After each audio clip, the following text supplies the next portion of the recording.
Welcome back to Java with Miyoshi.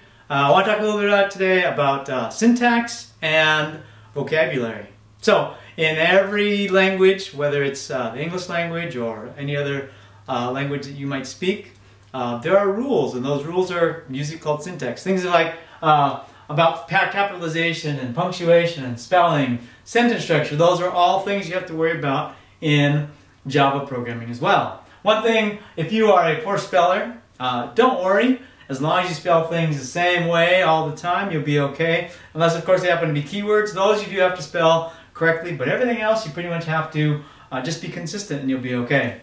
Capitalization is important because if you have one word, for instance, if I have cap and cap, those are different words. CAP in lowercase and CAP in uppercase, those are two different identifiers, and so they will be different in your code. So you have to be sure that your capitalization is consistent and understand that these two things are not equivalent as they might be in English. Punctuation is really important too. If you put the wrong punctuation in, then things could go awry. One other thing about and the sentence structure.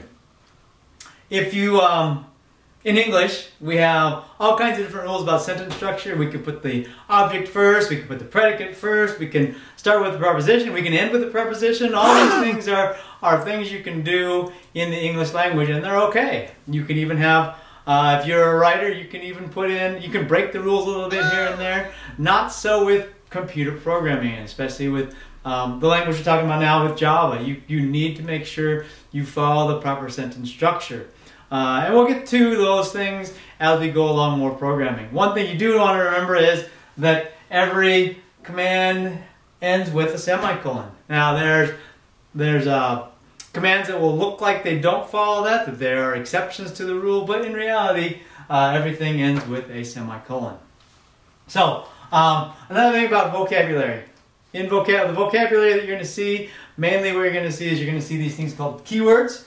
Those are special words that you can't use as identifiers or as constants or variables, which we'll talk about a little bit later in these lectures. But keywords are things that you need to use as they are intended. Things like for and do and while, if and else. Those are things that you need to be careful about. Make sure that you don't use them in ways that are the ways they aren't intended.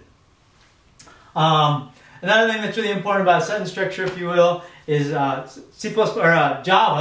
is a object-oriented programming language, and so you'll see a lot of these dot notations where I have this system here as a capital S. Notice it's capital S.